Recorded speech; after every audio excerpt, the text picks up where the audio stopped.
Good morning. It is absolutely my pleasure to welcome you to our Miller Center Forum on Artificial Intelligence and its impact on democratic capitalism. My name is Michael Lennox. I am one of the faculty fellows here at the Miller Center and one of our academic leads on our program on democracy and capitalism, where we're asking some of the big questions and important questions about these two critical institutions in the United States and globally. Today, I am absolutely thrilled to have with me Phil Bourne. Phil is the founding inaugural dean of the School of Data Science here at the University of Virginia, our newest school, though it's about 6 or 7 years here. Just a little more on Phil's background. He is an expert in big data, especially as it applies to scientific research. And in particular, I got to get this right, bioinformatics. Did I get it close there? Very good. Okay, thank you, thank you. He also serves as a professor of biomedical engineering here at the university. Before joining us at the university, he served for 3 years at the National Institutes of Health as their director of big data. And before that, he served for 20 years on the faculty of University of California, San Diego, where among many jobs that he had, he served as the associate provost for entrepreneurship, innovation, and tech commercialization. So please join me in a round of applause for having Dr. Bourne with us. Thank you, Mike. Thank you. So this is a hot topic that we're talking about here, artificial intelligence. But I always like to start by pointing out that despite the fact that less than 12 months ago we had the release of ChatGPT, and it has caught on fire and captured the world's imagination. But many of these techniques have been around literally for decades. And so as a systems engineering student over 30 years ago, I remember learning some of these techniques like neural networks and the like that are kind of the backbone of some of our approaches, at least, to artificial intelligence. So maybe just to start off with, can you tell us a little bit about kind of where we are right now with artificial intelligence, especially generative AI, and where you might see us going here in the near future? Right, so yeah, thanks for the question and thanks for being here, everyone. So I think AI is, as Mike said, been around for a long time. You've heard about neural networks. And I think in its initial incarnation and still very much in its growth phase, even though there have been progressions beyond that, is really the ability to learn from data. So it's actually, an example would be, an X-ray, breast cancer. Algorithms are now very good at learning by looking at a lot of different mammograms and actually learning to identify tumors to the point where they've been proven to be actually better than what the radiologists can do. So it shows you the power of this learning. But that's just learning. But I think there's some implications to that I think it's well got at by telling a little story. I know it's hard for the virtual audience, but who in our audience here knows the game Go? Quite a few. Okay, so Go is a board game with beads and particular positions on a board. There are more moves in Go than there are atoms in the universe. So it's incredibly complicated. And in fact, there's a company called DeepMind, which is a spin-off from Google, that in 2016 or 17, people nodding their heads. There's actually a YouTube documentary about this. They wrote an algorithm, just a basic neural net type algorithm, just basic AI, and it learnt from all the games that humans had played. And so they challenged the world's Go champion. And 3 things happened. First of all, the algorithm won 4 games to 1. The first thing, I personally took 3 things away from that. In the second game, when the algorithm beat the world champion, the best, one of the best who's ever lived, apparently, even the people who programmed the algorithm were a little disquieted by what they'd seen. They realized they created something for that particular task was smarter than anyone on the planet. So that was a little disquieting. And then, even more so, I think, for me anyway, in the fourth game, the algorithm made a move that no one had seen in Go before. It became the talking point of Go aficionados worldwide. Why did it do this? And of course, it led to it winning that game. So there's these unexpected consequences that can take place. So this is, these are key points in how we think about AI more generally. The third, which begins to relate to certainly democracy and capitalism, is the notion that what happened would not have happened if it wasn't for the fact that Google's resources were put into actually doing the computation behind the algorithm. So those were my three takeaways. But there's a little relief that I actually just discovered very recently. I was actually doing something I was telling the same story last week. I tell the same story over and over again. And the governor was there at this event. And prior to that, I thought, the governor's going to be there. I better brush up on some of this stuff. So I actually noted that what had happened since then I wasn't aware of. That fairly recently, a human had actually figured out what the flaws were in the algorithm and figured out how to beat that algorithm 5-0. So there's hope for us yet. I guess that's what I'm saying. But the point is that was just basic learning, and now we've progressed into this generative phase, where in fact what can happen is that you can actually generate things that you never saw before. So everything you're seeing, and I wouldn't say that ChatGPT is completely that, but certainly when you have the situation where you have imagery that's being generated based on commands that you're giving, and it's being generated from a whole series of other images. But that's generative. That's generative AI. It's actually generating something that we haven't seen before. And that's, of course, where the excitement is. And then I think, to the point of ChatGPT and these other tools, one of the things that I think has got people's attention is when you ask ChatGPT, how many people here have not asked ChatGPT a question? Quite a few, okay, including my wife, I should say. She relies on me to give her the wrong answers. But I mean, when you do that, if you do it, and I encourage you to do it, what appears is typing. It appears like it's being typed, right? It actually gives you, inadvertently, perhaps not inadvertently, but unexpectedly, it gives you the opinion that there's someone on the other side of that screen. And I think that's both disquieting, but also, personally, exciting. The other side of it is that it's very easy to use. It's just like doing a Google search, right? You can type in anything and you get a result. So it's not like you have to know all this programming and stuff. So it's really about the human-computer interface that has really, in some ways, sparked this. And, again, like the surprising Go, the fact that what you get out is the fact that it can actually write reasonable language. It can pass the bar exam, or it can actually generate an admissions essay to come to UVA. Jim Ryan actually used it to write a mission statement for UVA, and he looked and said, that's pretty good, that's pretty good. So, of course, it sounded very much like what he wrote, because a lot of it had actually come from what he'd actually written. So, in some ways we've got this generative part is the new piece, but it's based on much of what we already have put into it in the first place. So it's a function of how much we put into it. Sorry, that's probably more than you wanted to know. No, this is really helpful. One of the things that people are observing is that I forget what version of ChatGPT we're on now, but we've been releasing new versions over the last 12 months, and you're seeing a market improvement. Arguably here. What does this look like, a year, 5 years, 10 years from now? And maybe you want to reflect on this idea of artificial general intelligence and what that means for the audience. Is that the future? Are we moving quickly to that level of AI? So I think it's improving, because every time you actually feed something into it, it's actually using that to improve itself, so to speak. So that's part of it.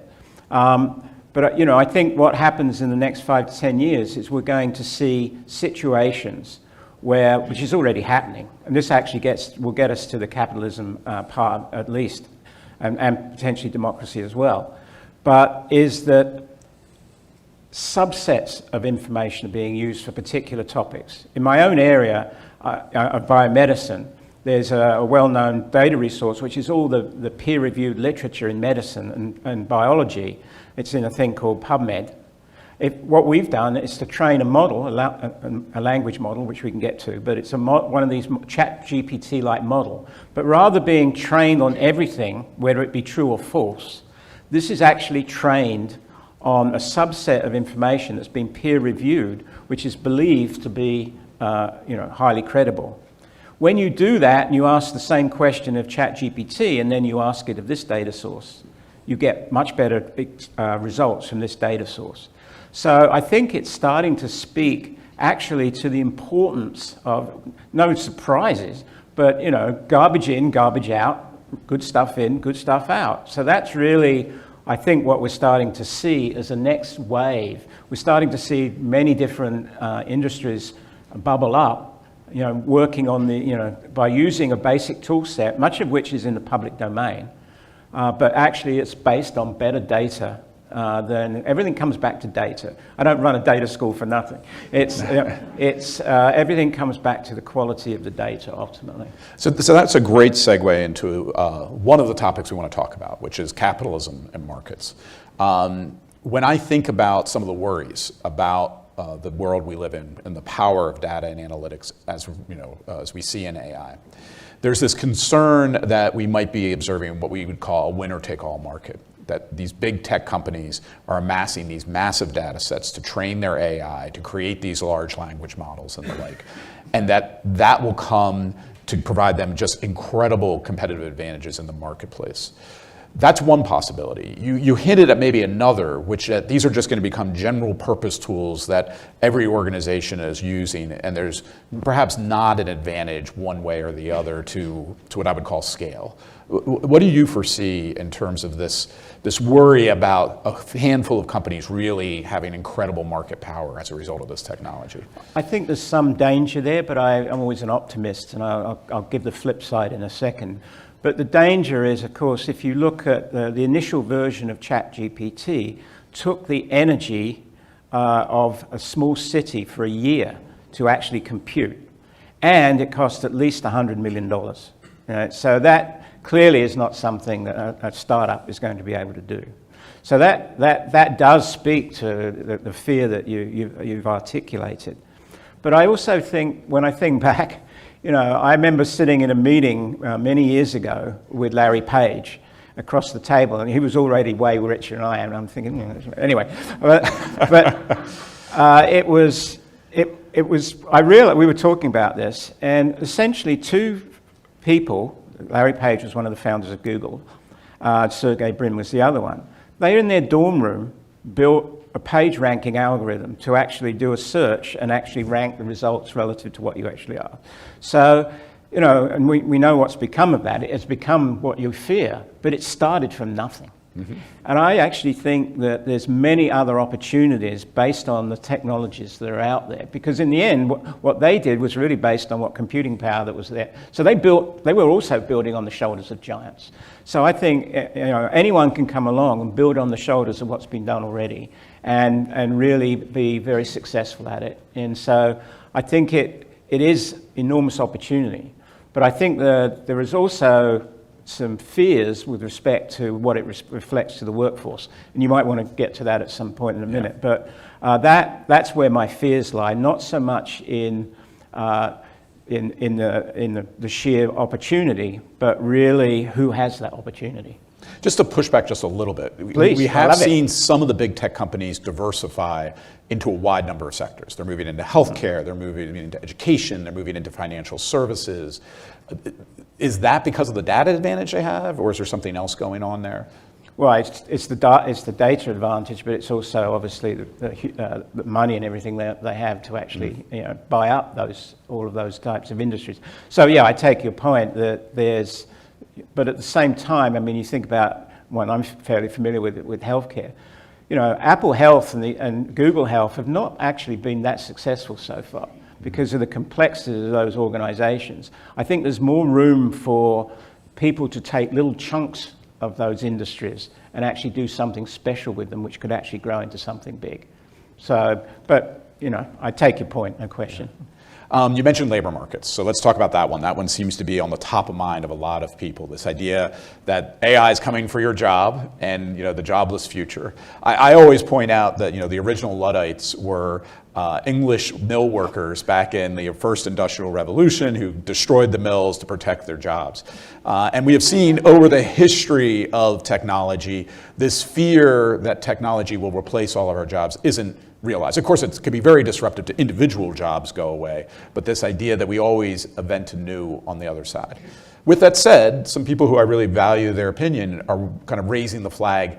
This is different. The scope of AI, the applicability across a wide number of industries and job types, especially things that we thought were maybe of a higher intellectual order that couldn't be automated, are at threat now. Where do you fall on this kind of jobless future or not? Certainly not a jobless future, but taking a step back, I think, so this past summer, I did it one day, actually Sunday, I was handing out the degrees to our students here at UVA. The next day I was on my motorcycle and I was riding the back roads of America to go to San Diego. And I stopped a whole variety of small towns and places on the way. And I actually have to say it was rather a depressing experience.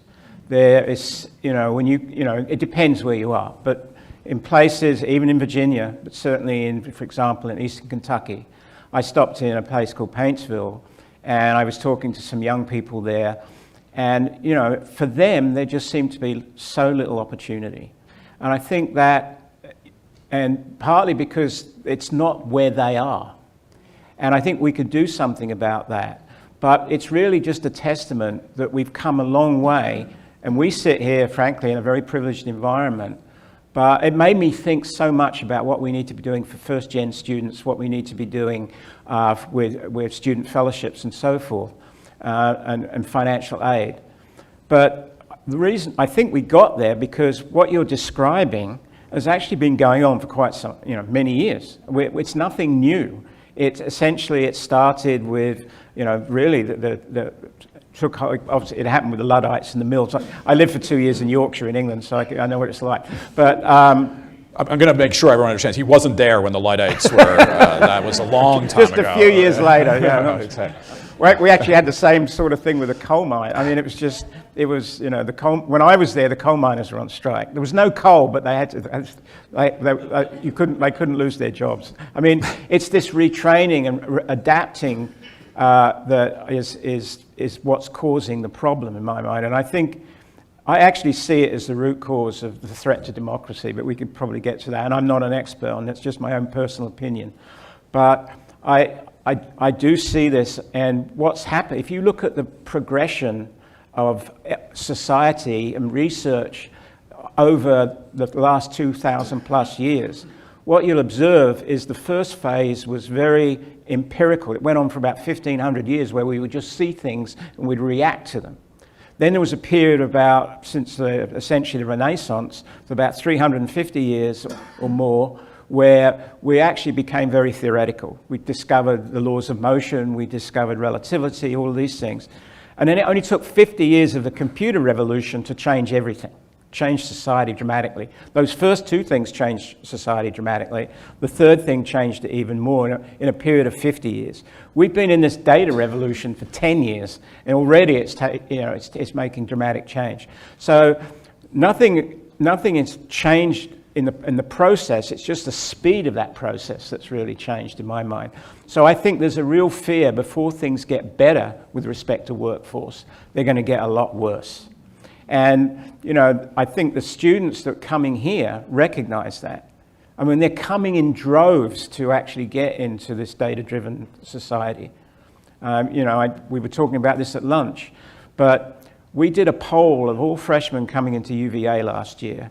Half of those students said they would consider doing an undergraduate degree in data science if it existed. It now exists. So we'll see what happens. Polls are obviously fraught with problems, but there's no question. We have 700 students in a minor right now. So, so we're doing what we can to train all these people, but it's still, lots and lots of people are going to get left behind.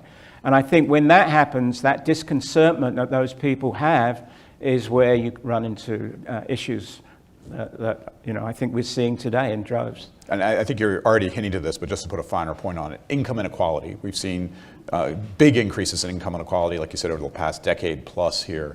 Is this going to make that even worse? I would think so, yes. If I look at our graduation students, if you look, if you just go into a particular class of blue-collar job, how much you make a year relative to a data science student who's just come out with an 11-month master's program, there is no comparison.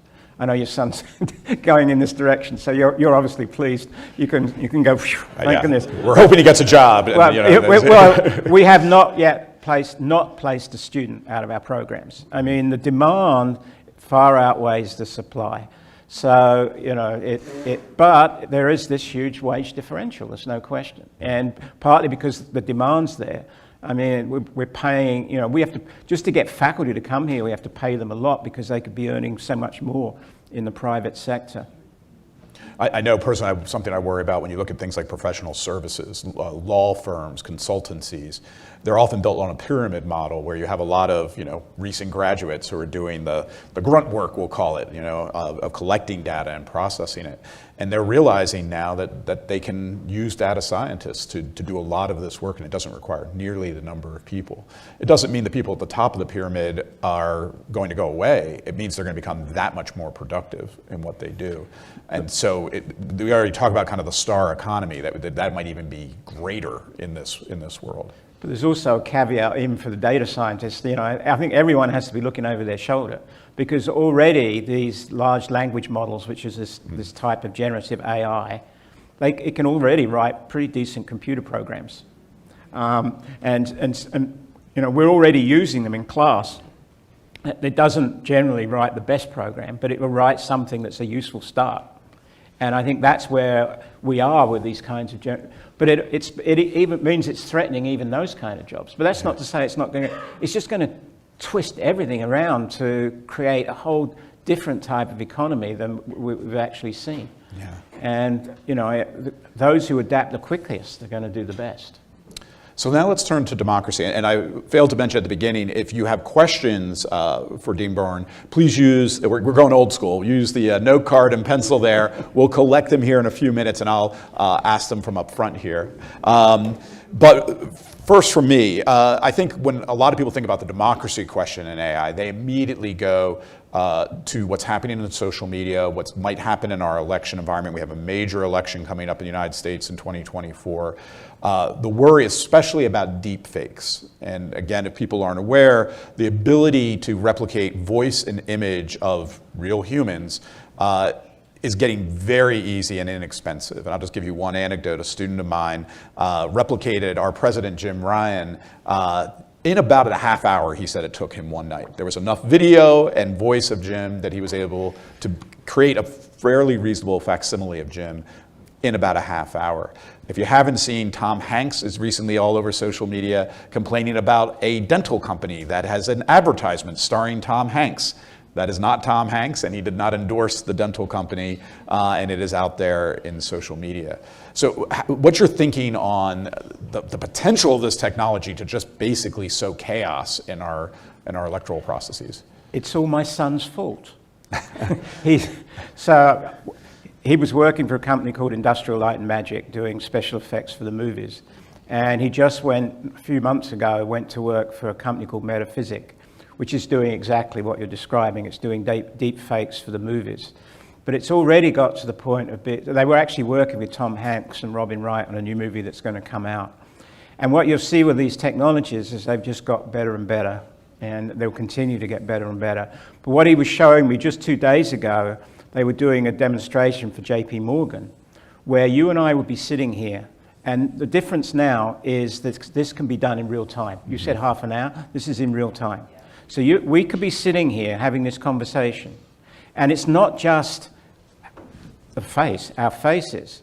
It's our bodies, it's our voices, it's our motion are all going to be mimicked into something else in real time. So even though you and I could be sitting here, this could be Thomas Jefferson and Monroe having a conversation to those people on the screen. And you would not know the difference. For those of you who are online, we are actually here. We have an audience who can verify that this is the real us.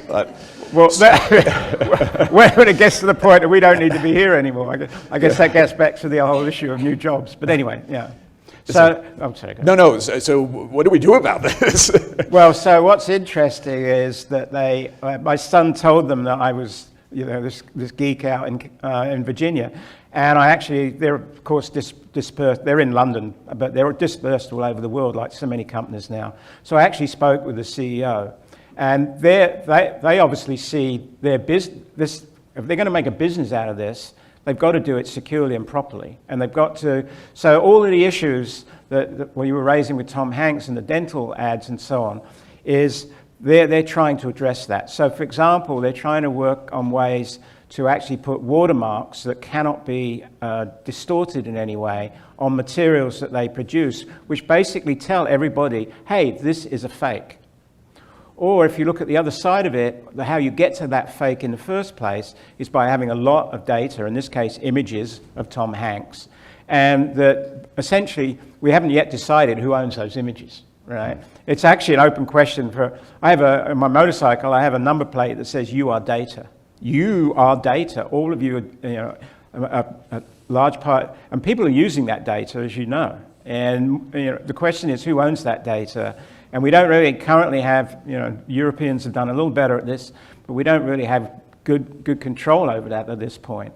So it means that, anyone can do that. So part of what they're trying to do is also to push legislation so there's protection. So when they actually create a fake image, they're doing it with the knowledge of the person that they're faking, and so on. But it's and the technology is way ahead of the legislation and the governance of all of this. It reminds me what I often say about like cybersecurity, that it's an arms race between kind of the forces of good and the forces of evil. And as good as we get with cybersecurity on the forces of good side, the forces of evil are leveraging the same technology to get around those defenses. Do you think there's a technological fix that could to solve this, or are they just going to vent around the the watermarks and the like that are put in place? Well, I actually think it's worse than we think for the following reason. Because you could make the same argument 50, 60 years ago with nuclear energy and nuclear fission, right? So that there was both a good and a bad side of it, and the two were always in some kind of balance. But the number of people who could actually make an atomic bomb or a nuclear reactor were actually very small, and it was very expensive. But it turns out, in this, this going back to Industrial Light and Magic is a big company. They've got lots of people, they do lots of movies, they do all this stuff. But it was sort of one graduate who couldn't get a job somewhere or got disillusioned, sitting in his bedroom in northern England, who actually created an algorithm that did better than anyone at Industrial Light and Magic have been able to do. So the difference now is anybody has the potential to create either good or bad in a way that is it doesn't take an army of people and a lot of money. So that makes it all the harder, I think. Yeah, and I worry when we think about our democracy here in the United States of extra state actors, those outside the United States who might want to create chaos. And again, how do we even begin to manage that? Well, while we're on this kind of dystopian theme, what about the state itself? The idea that these sets of technologies perhaps empower the state in a way that can undermine democratic principles.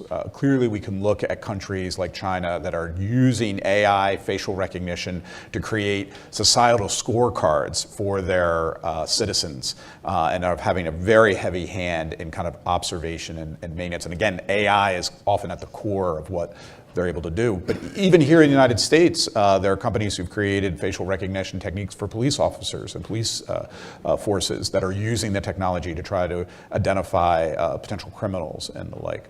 How should we think about the use of the state using these technologies? I think, first of all, just to say to your point that it's very prevalent, even in this country. We think we look to China and say, oh, it's happening there, but it's happening here in a greater extent than as you're pointing out. An example would be she was a data activist in residence with us. She's now on our faculty, Renee Cummings, but she's actually looked at how surveillance is carried out within Charlottesville, and she's done things like, there's so much public data, so she can get distribution of where the surveillance cameras are. She can get information from the Charlottesville portal about, where police officers are and the distributions and this sort of thing.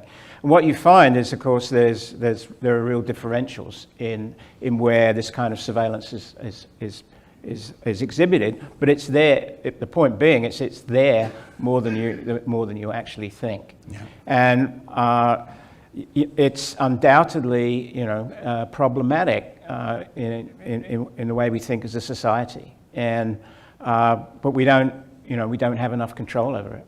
Yeah. Continuing on this theme, kind of another extension of AI, if you will, with autonomy in all of its different forms.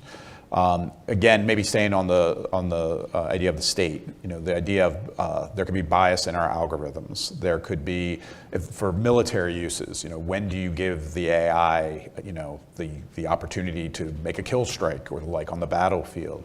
What advice would you give for these different groups who are adopting these technologies to think through these problems? I mean, in some ways, the horse is already, or what expression you want to use, is already out of the gate, because the U.S. military have been, not just the U.S., but this has been going on for years. It was determined a long time ago that human reaction to a battle situation, say in a fighter jet, was just not tenable. You just couldn't react quick enough. And so, these kind of systems have been in place and deployed for quite a long time. What's changed now, of course, is the breadth and scope and hopefully, but the accuracy of these things. But there's still enormous bias in these systems, because there's bias in the data that goes into these systems. And I'm sure you've all read about various instances where it doesn't matter if you look at imagery. It's not the imagery you see that these algorithms are learning from is not distributed within what the population is. It's actually distributed in accordance with what happens to be on the web, which is biased against certain types of populations. And so that's what actually gets reflected. And it becomes, that's just one example of a problem. But so, yes, these are pretty serious problems. And again, there are I think there's a lot of work being done in things like explainable AI, which is trying to explain how these algorithms, what they're doing. And, this is all positive. We spend a lot of time doing that. We just hired faculty members who do just that. But it's still, we're still very much behind the curve, I think. My mind immediately goes to some cultural references, sci-fi always kind of leading the way. We briefly touched about artificial general intelligence, but let's go with the Terminator fear.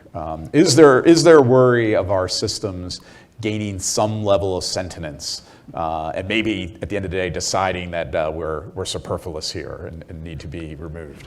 Well, I think you mentioned the Terminator, so I think it's important to look at in the context of AI, to look in the context of what else is going on that is important.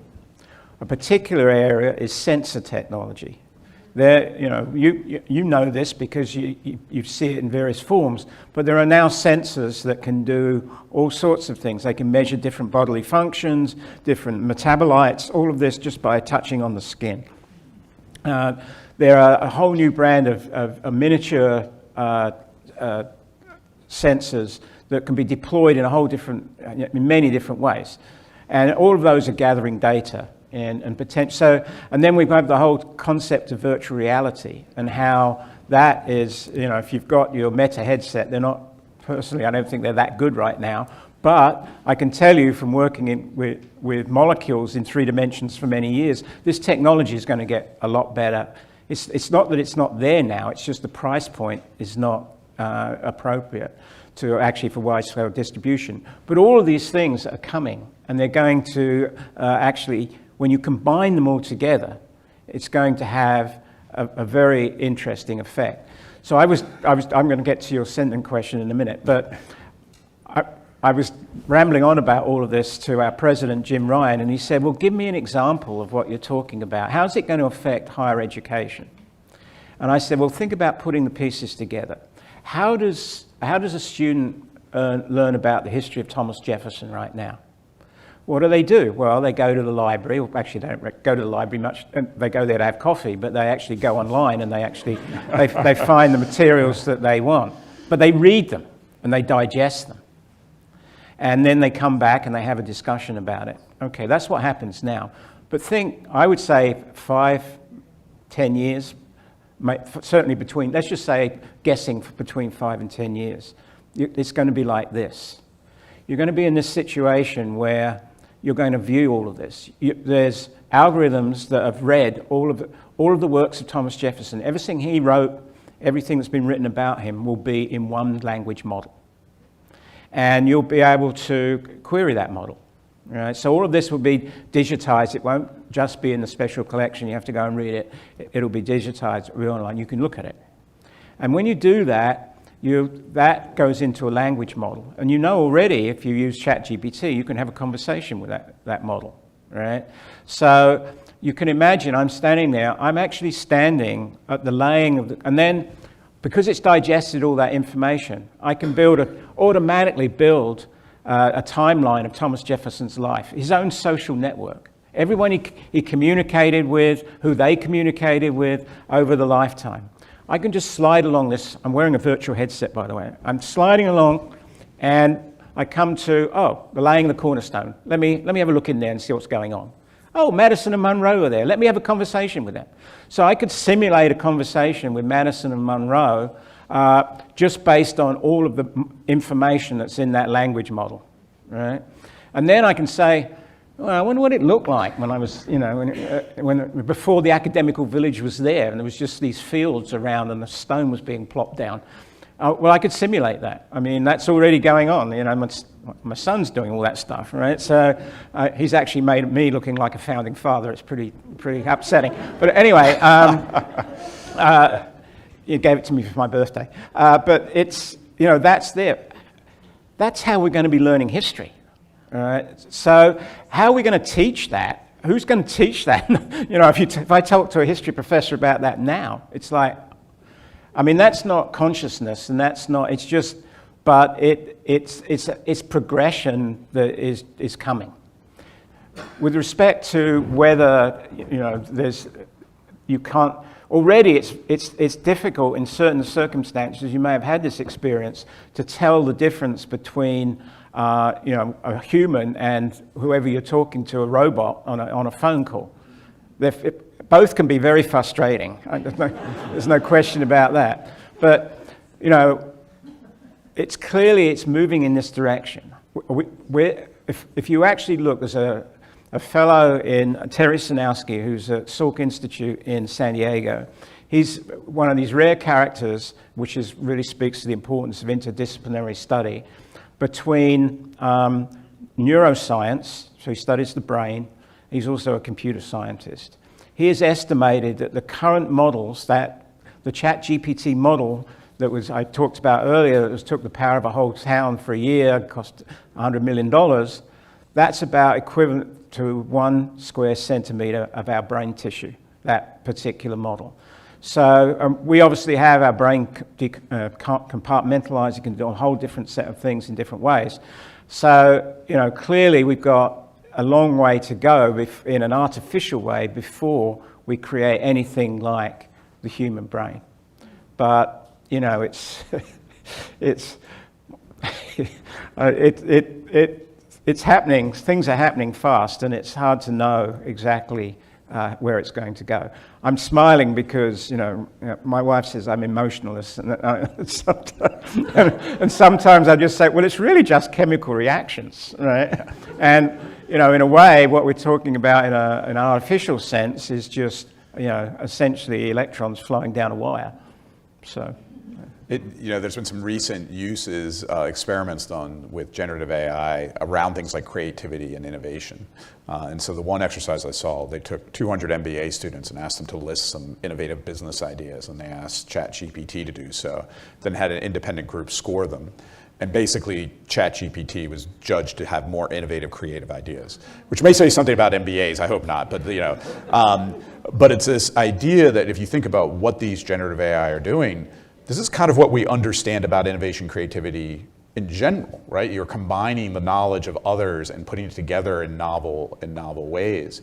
And so even those things that we think are distinctively human, these systems might be able to do fairly well. But, at this point, much of what they're doing is based on what humans have actually done, right? So, because any one of those MBA students couldn't actually recall the work of 10,000, professionals, whereas that's all in, that content, that knowledge is all in the language model. So but it wouldn't be there if it wasn't for humans. Yeah. Where it gets sort of scary is, which is actually what happened with the Go example, if you remember, that I mentioned earlier, is that the second version of that program was actually built by exploring the games that the first version had made. So it wasn't actually using human output at all, it was using machine output. So it was a machine learning from a machine. Well, that's a great segue to one of our first questions here, which as we think about AI advancing in this way, how should we think about the rights and responsibility the AI deserves? Are there rights and responsibilities for the AI? Yeah, that's a good question. I've heard that before, and to be honest, I don't really know. I don't really have an opinion, I should say, and I don't think anyone knows. But I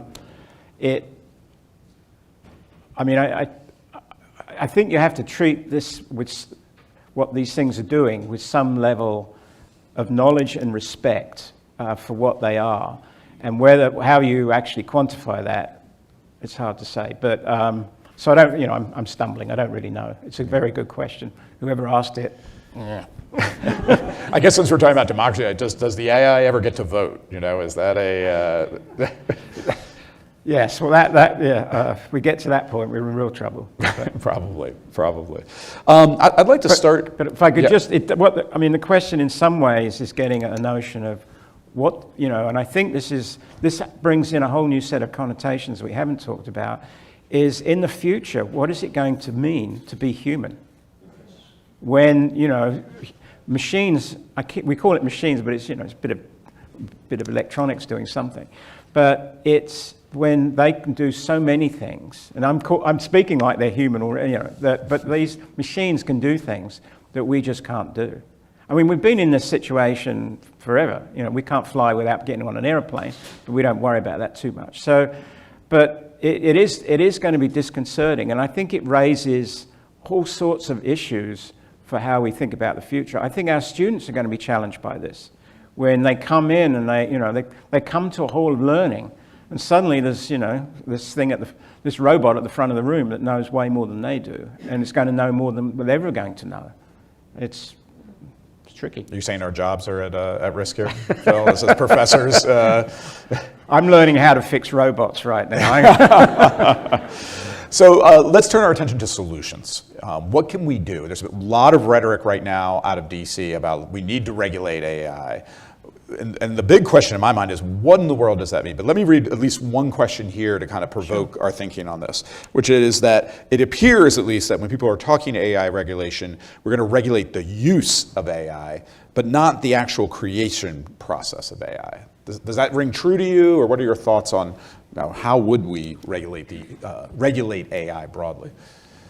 Well, I don't think so I think it'd be difficult to regulate the creation process. I think you can regulate the data that goes into that creation process, whatever it is. And in actual fact, if it's regulated in the right way, it can be regulated to advantage.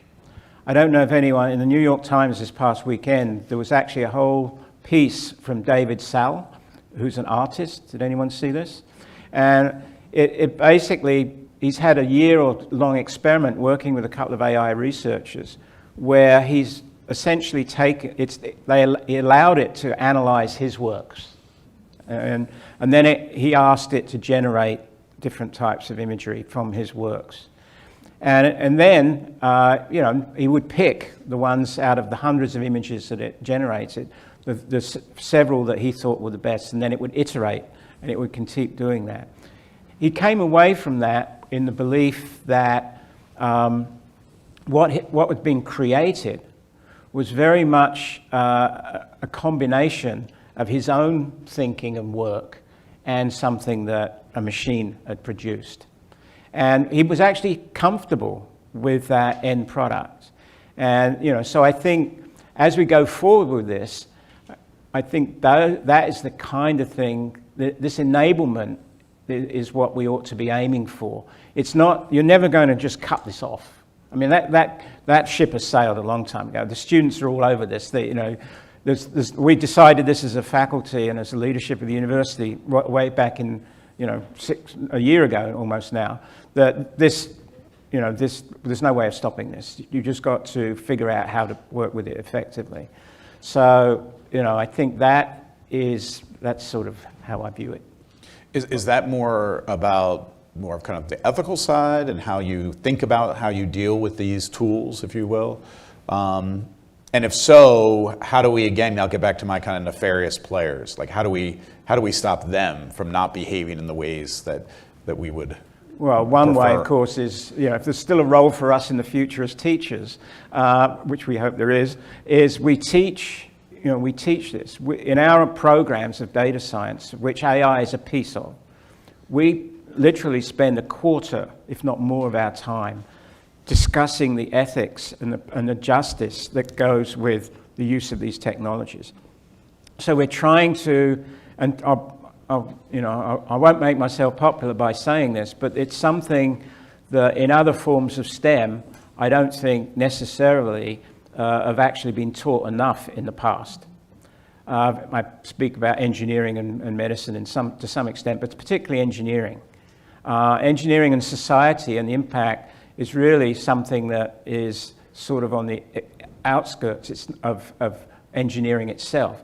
What we're trying to do in this era is to make sure that it's absolutely fully integrated in everything that we teach. So at least the next generation that go out and start doing this, they should be questioning every single thing that they do from an ethical sense. And it's not just about when I press a button on this algorithm. No, it's when I go to think about collecting some data, what's the ethical consequences of that? If I'm collecting some data on you, there's a huge ethical consequence associated with that. Yeah. And, that needs to be thought about, and it needs to be dealt with appropriately.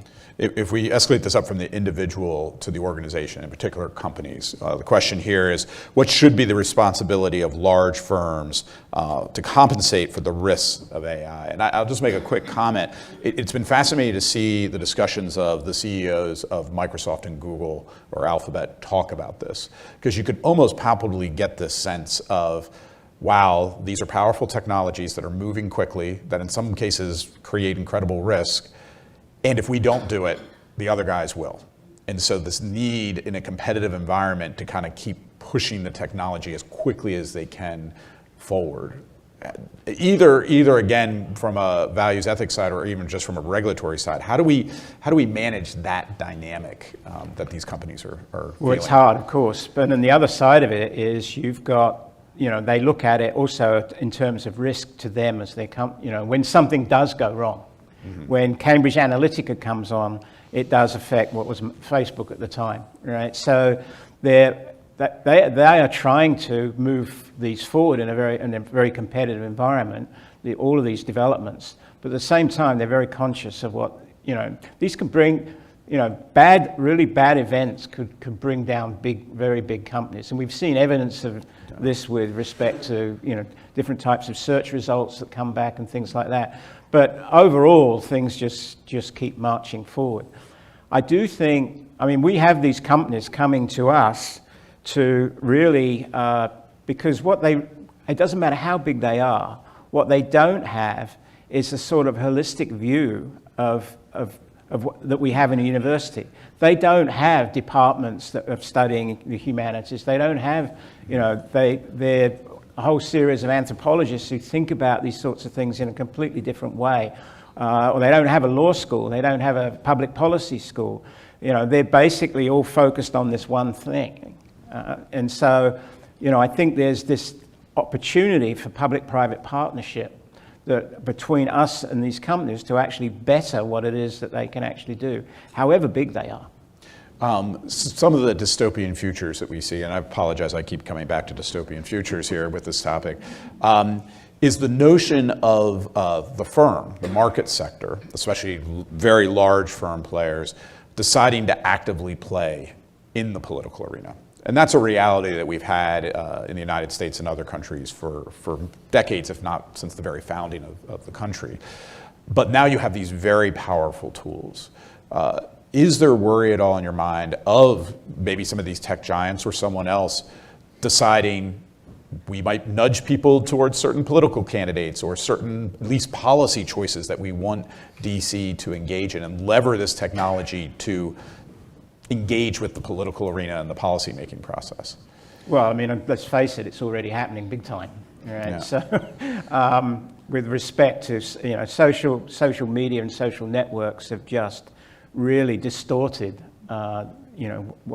opinion. And, we've studied this, using these AI tools to study what these bubbles look like and what these echo chambers look like. And so you can have, you have the dystopian view, I have this view.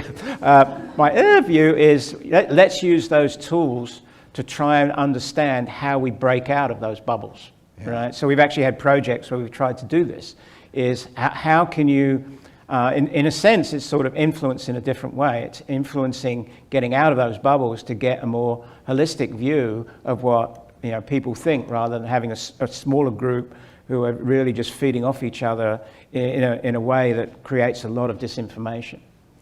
But the issue, of course, is that, and I speak personally about this. Many years ago, I sat at a table having lunch with Tim Berners-Lee.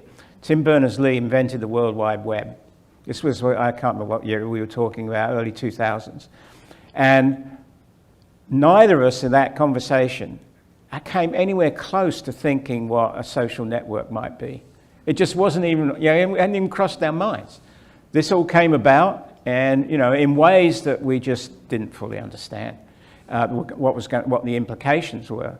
And in many ways, with respect to governance and democracy, it's really worrying. Yeah.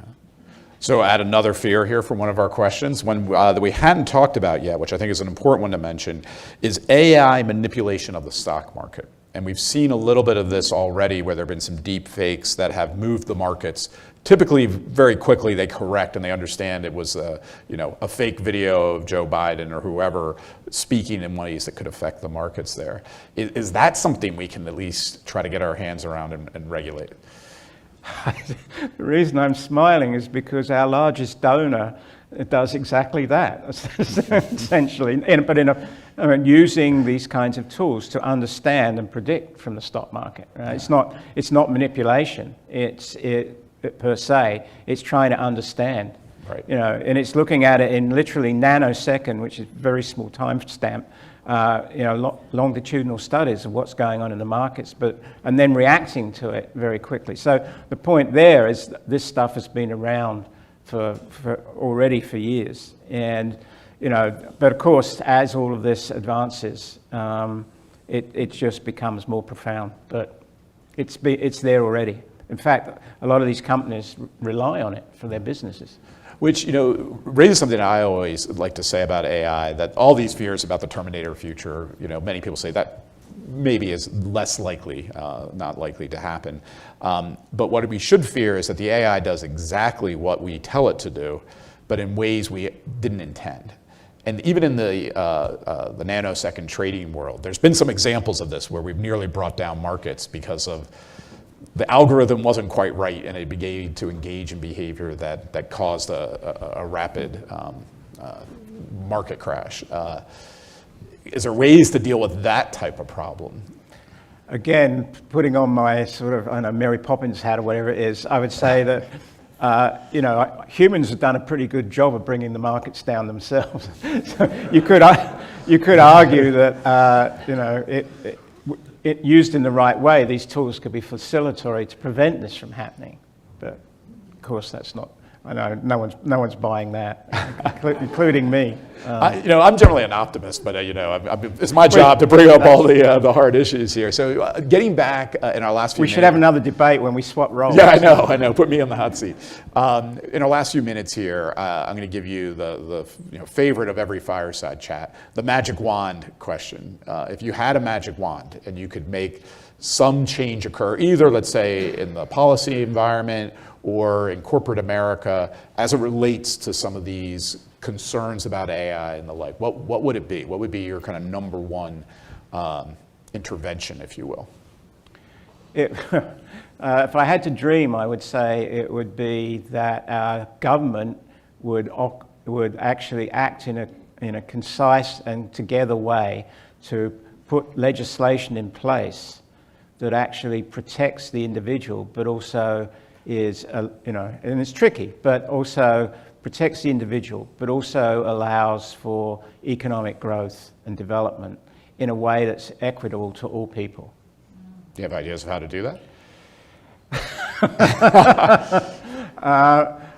There's an AI program that,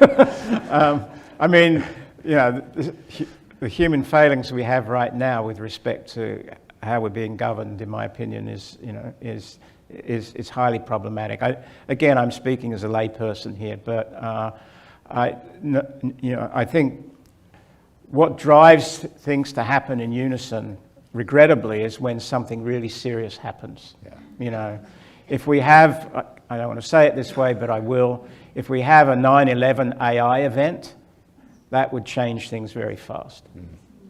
And if for some reason at some point there was a complete collapse of the energy grid because of some AI glitch, because all of this is run already in that way, then that would that gets everybody's attention very quickly. But I much prefer it happened in a different way.